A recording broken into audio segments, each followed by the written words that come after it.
हाँ, इतना ज़रूर है कि थोड़ा सा गाड़ी ज़रूर धीमी चलाइएगा, अपने पासवर्ड थोड़े से ज़रूर सिक्योर रखिएगा। लेकिन गुरु चूंकि केंद्र में है, जिनके यहाँ पर संतान नहीं है उनको संतान का सुख मिल सकता है, क्योंकि यहाँ पर शनि सप्तम को देखेंगे। सप्तम जो है वो शादी वाला स्थान होता है। पार्टनरशिप यदि आप करके बिजनेस करना चाहते हैं तो वहाँ पर भी ज़रूर ध्यान से काम करिए। दोस्तों, साल 2024 आधे से ज़्यादा बीत चुका है और 2025 दस्तक देने को है। ऐसे में सबके मन में जिज्ञासा है कि उनके लिए साल 2025 कैसा रहेगा, उनकी आय कैसी रहेगी, उनका कारोबार कैसा रहेगा, नौकरी कैसी रहेगी, क्या प्रमोशन मिलेगा, रिलेशनशिप है तो कैसा रहेगा, नहीं है तो क्या रिलेशनशिप कहीं पर बनेगा, क्या शादी होगी। जिनके यहाँ पर संतान नहीं है उनको संतान की दरकार है, उम्मीद है, क्या संतान होगी, ओवरऑल उनकी हेल्थ कैसी रहेगी। इन सारे सवालों के जवाब जो है वो ज्योतिष में मिलते हैं।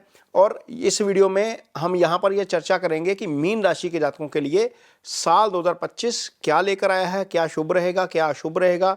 बहुत सारी चीज़ें हैं। इस वीडियो में ये चर्चा करने से पहले आपको ये बताएं कि 2025 ऐसा साल है जिसमें 4 बड़े ग्रह राशि परिवर्तन करेंगे। सामान्य तौर पर ऐसा नहीं होता, क्योंकि राहु केतु नॉर्मली 1.5 साल बाद राशि बदलते हैं, शनि 2.5 साल बाद राशि बदलते हैं, गुरु का गोचर जो है वो 1 साल बाद होता है।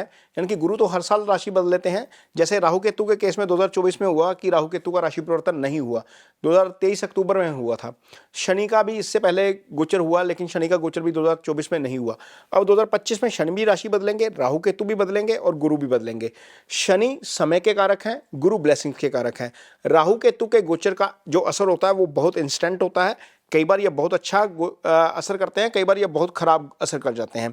तो यहाँ पर आपकी कुंडली के हिसाब से लगाकर आपको दिखाएंगे कि आपके लिए साल 2025 में इन ग्रहों का गोचर कैसा रहेगा। फिलहाल आपके सामने जो कुंडली लगी हुई है वो लगी हुई है 1 जनवरी की। आप देख सकते हैं कि शनि आपकी कुंडली में यहाँ पर 12वें भाव से गोचर कर रहे हैं। इसका मतलब यह है कि आपके ऊपर शनि की 7.5 की पहली ढैया चल रही है, जो 29 मार्च 2025 को खत्म हो जाएगी। आपकी जो राशि है वो जल तत्व की राशि है, इसलिए जो मीन राशि के जातक हैं उनके ऊपर शनि का बहुत ज़्यादा असर नहीं होता, 7.5 का असर ज़्यादा नहीं होता। ये आप थोड़ा सा अपने माइंड में क्लियर रखिए।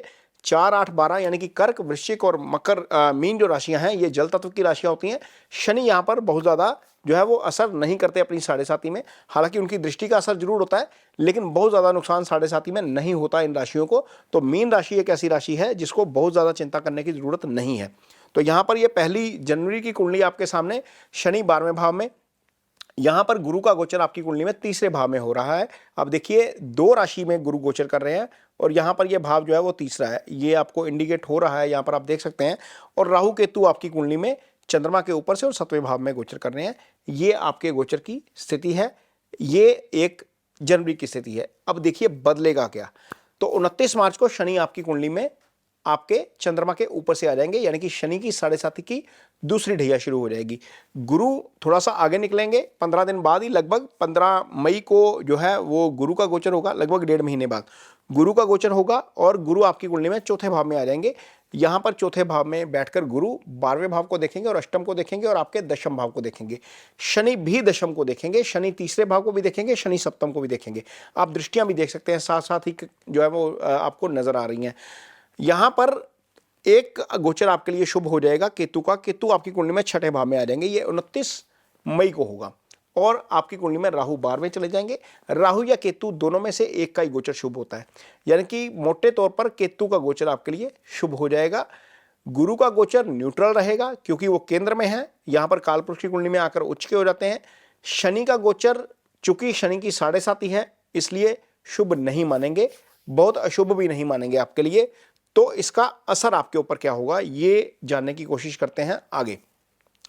तो जैसे ही शनि गोचर करेंगे आपकी कुंडली में चंद्रमा के ऊपर से आ जाएंगे।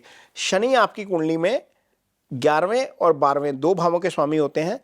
अपने भाव यानी कि अपनी एक राशि मकर राशि यहाँ पर जो काउंट हो रही है उस राशि से ये 3रे चले जाएंगे। आय स्थान से संबंधित फल अच्छा करेंगे क्योंकि अपनी राशि से 3रे गोचर करना अच्छा है। हालांकि आपके चंद्रमा के ऊपर से होंगे, लेकिन अपनी एक राशि से 3रे होंगे, ये अच्छा है और आपको आय के मामले में डेफिनेटली फायदा जरूर देंगे। शनि सप्तम को देखेंगे। यदि आप शादी का विचार कर रहे हैं तो चीजें डिले हो सकती हैं, क्योंकि यहां पर शनि सप्तम को देखेंगे। सप्तम जो है वो शादी वाला स्थान होता है। पार्टनरशिप यदि आप करके बिजनेस करना चाहते हैं तो वहां पर भी जरूर ध्यान से काम करिएगा, क्योंकि सप्तम शनि के प्रभाव में रहेगा, चीजें डिले करवाएंगे। यहाँ पर ऐसा नहीं है कि शादी होगी नहीं, लेकिन हो सकता है कि चीजें आपकी एक्सपेक्टेड लाइन के मुताबिक ना हो, क्योंकि शनि सप्तम भाव को सीधी दृष्टि देंगे। शनि दशम को देखेंगे, लेकिन यहां पर गुरु की भी दृष्टि रहेगी। अब देखिए दोनों दृष्टियां यहां पर जा रही हैं, तो जब गुरु की दृष्टि दशम के ऊपर है और शनि की दृष्टि दशम के ऊपर है, तो ये दशम एक्टिवेट हो जाएगा। शनि समय के कारक हैं, गुरु ब्लेसिंग्स के कारक हैं, तो कारोबार से संबंधित फल जो है वो आपको डेफिनेटली अच्छे मिलने जा रहे हैं। इन दोनों ग्रहों के प्रभाव से आप डेफिनेटली बहुत जो है वो एंजॉय करेंगे इस चीज को, और आपको उसका बहुत अच्छा फल भी जरूर देखने को मिलेगा। अब यहां पर देखिए राहु 12वें भाव में है और गुरु की दृष्टि 12वें भाव के ऊपर, यानी कि मीन राशि के जितने भी जातक हैं वो डेफिनेटली 25 में विदेश यात्रा कर सकते हैं। 12वां भाव आपका विदेश यात्रा का भाव होता है, 12वां भाव मोक्ष का भाव होता है, 12वें भाव से हॉस्पिटलाइजेशन भी देखा जाता है। हालांकि राहु की उपस्थिति वहां पर अच्छी नहीं, लेकिन चूंकि गुरु की दृष्टि है वो न्यूट्रलाइज हो जाएगा, तो उसके अच्छे फल डेफिनेटली आपको जरूर देखने को मिलेंगे। राहु यहां पर बैठेंगे तो अष्टम को भी देखेंगे। अष्टम आपकी सीक्रेसी का भाव होता है, आपके ससुराल पक्ष से जो आपको फायदा मिलता है, क्योंकि सप्तम आपके पार्टनर का भाव होता है, पार्टनर का दूसरा उसका धन होता है, तो अष्टम से ससुराल पक्ष का धन भी देखा जाता है, धन के विचार किया जाता है। अष्टम से सीक्रेसी का विचार किया जाता है, अष्टम से आपका सडन लॉस और सडन प्रॉफिट देखा जाता है। तो ये भाव भी गुरु और राहु दोनों के प्रभाव में रहेगा, तो इस भाव से संबंधित फल भी आपको न्यूट्रल मिलते हुए नजर आएंगे। हाँ, इतना जरूर है कि थोड़ा सा गाड़ी जरूर धीमी चलाइएगा, अपने पासवर्ड थोड़े से जरूर सिक्योर रखिएगा, अदरवाइज इसके पॉजिटिव फल आपको जरूर मिलेंगे, चूंकि गुरु की दृष्टि वहां पर है। हालांकि ये जो ट्रायंगल होता है ये बहुत अच्छा ट्रायंगल नहीं होता, लेकिन चूंकि गुरु सुख स्थान में है तो सुख जरूर देंगे लाइफ में। 2025 आपके लिए गुरु के लिहाज से काफी अच्छा रहने वाला है। केतु चूंकि बहुत अच्छी प्लेसमेंट में आ गए हैं, केतु छठे भाव में आ जाए तो छठा भाव रोग ऋण शत्रु का भाव होता है, तो बीमारियों से निश्चित तौर पर आपको जो है मुक्ति दिलाने का काम कर सकते हैं। यदि आपको कोई छोटी मोटी फिजिकल प्रॉब्लम है तो जैसे ही केतु का गोचर होगा वो आपको बहुत उसका अच्छा रिजल्ट देंगे। राहु केतु का एक गोचर का एक फायदा जरूर होता है, ये नुकसान भी होता है कई मामलों में, क्योंकि इसका रिजल्ट बहुत इंस्टेंट होता है, ये आते ही असर करते हैं। केतु भी यहाँ पर दशम को देखेंगे, आप देखिए केतु और शनि दोनों दशम को देखेंगे, राहु भी देख रहे हैं। केतु की दृष्टि धन स्थान के ऊपर भी रहेगी, और धन स्थान के ऊपर केतु की दृष्टि का मतलब यह है कि वहां पर आपको अच्छा फायदा हो सकता है। चूंकि गुरु की दृष्टि कर्म स्थान के ऊपर है, कर्म बढ़ेगा, कारोबार बढ़ेगा या नौकरी बढ़ेगी, पोजीशन आएगी, तो डेफिनेटली इस मामले में भी आपको फायदा हो सकता है। शादी के मामले में जरूर आपको डिले होगा, ये थोड़ा सा आपको जो है वो वेट करवा सकते हैं। लेकिन गुरु चूंकि केंद्र में है, जिनके यहाँ पर संतान नहीं है उनको संतान का सुख मिल सकता है। संतान जो है वो 5th हाउस से आती है। आपकी कुंडली में बुध बनते हैं, वैसे 5th हाउस जो आपकी कुंडली में आपकी कुंडली है वहां पर आपकी कुंडली में चंद्रमा बनते हैं आपके 5th हाउस के स्वामी। तो चंद्रमा जब जब गोचर में गुरु के प्रभाव में आएंगे, या गुरु जो है वो केंद्र में है, क्योंकि पंचम के कारक गुरु होते हैं, तो केंद्र में आना गुरु का अच्छा है। संतान का सुख गुरु यहाँ पर देकर जा सकते हैं, ये आपको डेफिनेटली उसका जरूर फायदा होगा। ये जो ग्रह होते हैं, पॉजिटिव ग्रह होते हैं, ये केंद्र त्रिकोण में अच्छा फल करते हैं, तो गुरु केंद्र में होना अच्छा है। तीसरे भाव के मुकाबले अच्छी थोड़ी सी बेटर पोजीशन में आ जाएंगे। हालांकि गुरु बेस्ट प्लेसमेंट में जो होते हैं वो दूसरे, 5वें, 7वें, 9वें और 11वें भाव में होते हैं, उनका गोचर वहां से अच्छा होता है। चूंकि आपकी राशि के स्वामी हैं, राशि के स्वामी होकर सुख स्थान में बैठ जाना, हर तरह का सुख देने का काम यहाँ पर गुरु करेंगे आपको। तो ये आपकी कुंडली में 2025 में राहु केतु और शनि के गोचर का जो है वो प्रभाव रहेगा। तिथियां हमने आपको वैसे बता दी हैं, लेकिन एक तिथि आप जरूर नोट रखिए, 29 मार्च से लेकर 29 मई की। ये इसलिए सावधानी पूर्वक थोड़ा सा यहाँ पर ज़्यादा चलना है, क्योंकि यहाँ पर देखिए ये जो कुंडली है लगी हुई नजर आ रही है, यहाँ पर शनि और राहु एक साथ हो जाएंगे। राहु ट्रांजिट करेंगे, शनि वहीं पर रहेंगे, और शनि और राहु दोनों एक साथ जो है वो रहेंगे लगभग 2 महीने। 29 मार्च को शनि आगे आ जाएंगे, लेकिन राहु वहीं पर रहेंगे। राहु फिर आगे निकलेंगे 29 मई को, तो 2 महीने जब तक शनि और राहु आपकी चंद्रमा के ऊपर से गोचर करेंगे, ये थोड़ी सी नेगेटिविटी आपको दे सकते हैं। इस दौरान किसी के साथ भी कंफ्लिक्ट मत करिए, खासतौर पर पार्टनर के साथ। 2 पाप ग्रहों का सप्तम को प्रभावित करना अच्छा नहीं है 29 मार्च से लेकर 29 मई तक। बाकी जो मीन राशि के जातक हैं, अधिकतर जातक जो मीन राशि के हैं उनके ऊपर शुक्र की महादशा चल रही है।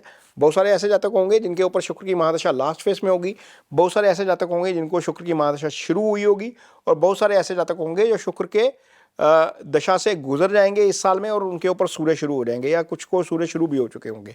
तो शुक्र जो है वो मीन राशि में आकर उच्च के हो जाते हैं। शुक्र इस राशि के लिए बहुत इंपॉर्टेंट प्लैनेट है क्योंकि यहाँ पर शुक्र केंद्र के स्वामी भी बनते हैं आपकी कुंडली में।